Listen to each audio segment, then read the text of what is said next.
Ni hao, good morning. We are from the National University of Singapore, and today we are here to present our low-cost solar chili dehydrator. We are very excited about this product. Why? Let me tell you. It's because it impacts Indian agriculture. That's the backbone of the Indian economy. Nearly 58% of India's workforce is employed by it, but it contributes a miserly 17% to its GDP. Why is this discrepancy here? Primarily because it faces several challenges. Our product has highlighted harvest spoilage as the issue to tackle here. The Indian farmer is a national icon, yet it is quite sad that the people who grow food for us do not have enough to eat. They form a major chunk of the undernourished population. A lot of the farmers, up to 82%, are in debt. 68.7% live on less than $2 a day. This has driven thousands and thousands of farmers to commit suicides over the years. This is a very sad story, and we felt that we should do something about this. We decided to take up chili as our product. Why? India is the largest producer and consumer of chilies, 25%. And our target area, our field area, Guntur, takes up 30% of this number. The process includes harvesting, open sun drying, grading, and packaging. But at each of these phases, there are several losses, and farm processes, which we shall try to tackle, contributes to 15% of them. Now, let us introduce you to our solution. So based on the information of chili cultivation, we chose solar drying. Our primary reasons for doing so is that first, it's a free and abundant source of energy. In fact, at our target market at Guntur, it receives 9 hours of sunlight, full sunlight, on average per day throughout the year. Secondly, it's a green and environment-friendly source of energy. And lastly, solar drying saves the farmer a lot of labor and time, in turn saving the farmer a lot of money. So our development process was very systematic and thorough. We first started with the theoretical modeling of our drying chamber, which was a heat transfer analysis. We validated these results using simulation and experiment analysis, where we modeled our drying temperature and measured it against the drying time. But our ultimate idea validation came from the on-ground interviews, where we actually went down and spoke to the farmers, and we realized their plight. We realized that using traditional sun drying methods, the farmers take 10 to 15 days to dry their product. And they can't do much to improve this because they only get 5 hours of electricity per day. So the design criteria that we chose for our project is unique in that currently no other product in the same market segment is focusing on these design criteria. First, we chose human-centered design, green technology and a green design, and lastly, a rural fit design. The design parameters for any solar dryer for high efficiency performance will be temperature, insulation, and wind speed. And it is on these parameters that we base our low-cost chili dehydrator. As you can see, the air enters through the solar collector, it is heated, and this heated air enters the drying chamber. To improve the efficiency of the design, we also have a transparent roof to ensure that the drying takes place not only through convection, but also through direct sunlight. Keeping in mind the human-centered design, the trays on which the produce is laid are uniquely designed to have a collapsible system to ensure easy loading and unloading of the chili produce. The moisture-laden air then exits through the exhaust.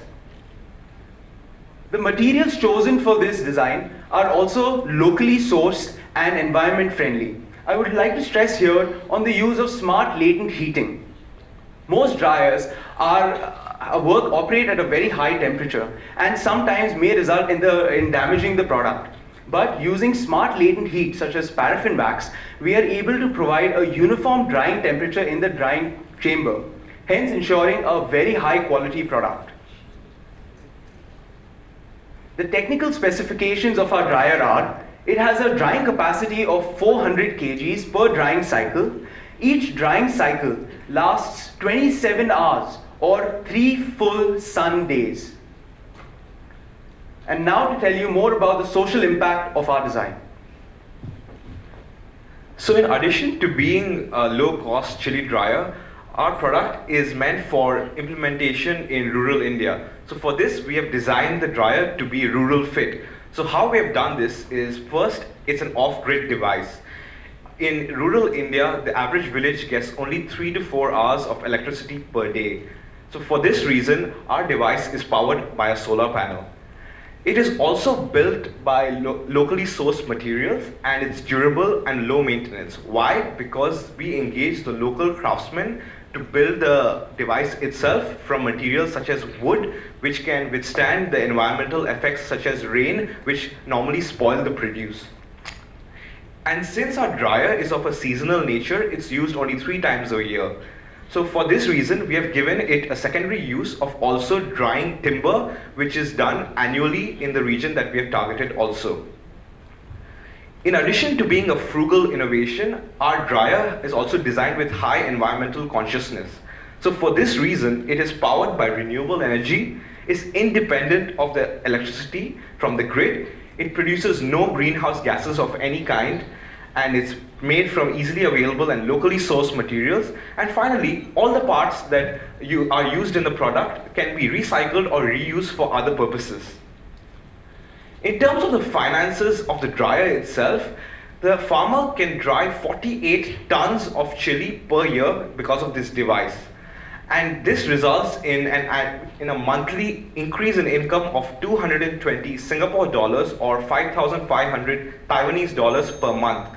And this might seem like a small number, but this actually means a year's worth of university education for a child. We have followed a sustainable development solution where we start from research, we go into a CAD simulation and experimentation, followed by a field visit to validate our assumptions.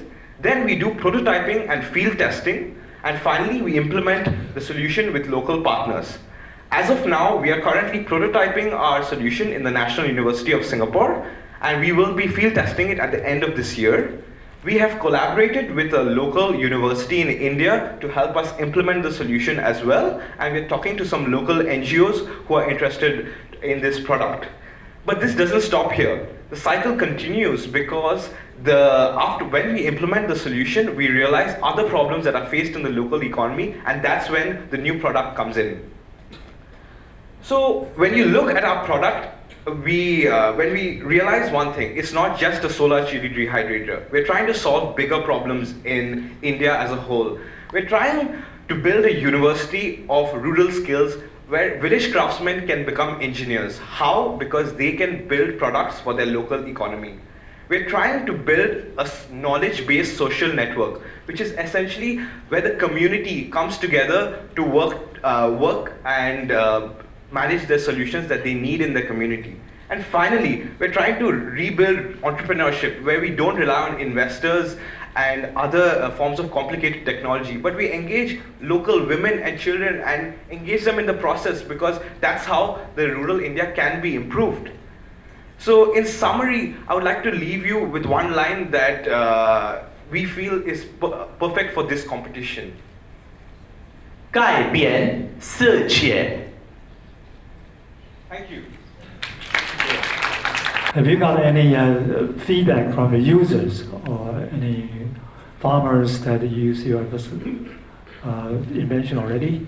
As of now, we are currently prototyping our device. So we have met the farmers on the ground and described how it works. And they have expressed a lot of interest in the working of the device, mainly because their normal method of drying requires 10 to 15 days on average and has high losses, and as well as a lot of labor, which is surprisingly difficult to find in India. So the problem here is that they are looking for a low-cost solution that they can purchase and maintain. But the main thing is big industrial dryers cannot work in their context because of the lack of electricity access. So we are trying to give them a solution which they can locally use, and they have expressed interest for this regard.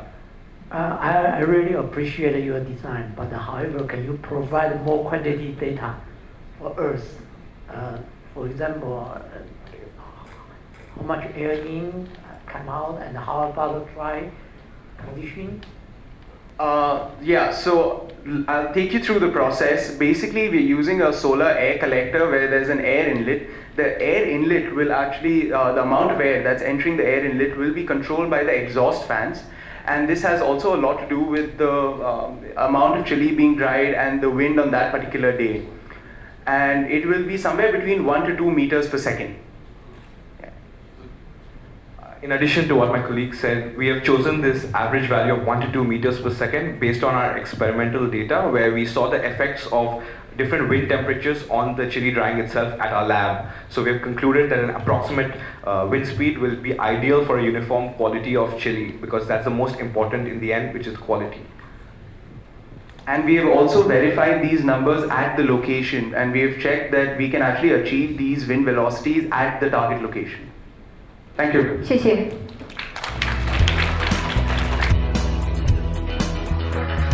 So I hope you remember us. We are the chili team. We are the low-cost chili dehydrator. I know that there were some questions that we left unanswered during the presentation. Please fire away. Okay. Now, first question. Yes. Why you pick chili, not the cassava? Interesting question, Judge. You asked the same question, right? And he asked us why chili and not cassava. Well, two reasons. First, the Indian context. In terms of the Indian context, Indians love chili. We grow a lot of chili, and we are one of the world's best exporters of chili. In fact, 75% of our production is exported. Secondly, the need for this product. Currently, chili is being dried traditionally. It's a slow process. Farmers are losing a lot of money. We saw a need, we decided to meet it. A good carpenter can build a working model for this. Why not just build one and test your simulation? You are exactly right. We are doing that right now, and our final goal of implementation is that when we actually take it to our rural market, we want the local craftsmen to build it. We want to learn from them as much as they can learn from us. Once the final product is ready, it will be a collaborative effort, and we will move on to the next village. So when you said that 3 days you can dry the chili, is that based on simulation or based on experiments? It is based on both. We first did a simulation to find out if our drying chamber can handle those temperatures and meet those wind velocities. Then we conducted an experiment to actually measure the drying temperatures versus drying time. After we found the ideal drying temperature, which is between 45 and 55 degrees Celsius, we found out that we can easily dry 400 kgs of chili within the 27 hours of full sunlight. Okay, second question. Yes. One of the company from Europe called P Company ever transferred a terracotta stove to India. Okay, for the local people cooking, that kind of. Why don't you use the terracotta stove, top of the terracotta stove, to dry your chili? The terracotta stove, because it is for home cooking or even for communal cooking, is limited by the size. Even if I use the top of the terracotta core, it will firstly give us uneven temperature, and secondly the heat won't be enough. This, right? No, bigger than this. No, the terracotta for cooking will not be bigger than this. To give you an idea of the size, this device on ground will occupy 9 square meters. So this is a big device. Okay, very good. Thank you. Thank you. Thank you, Judge. Okay.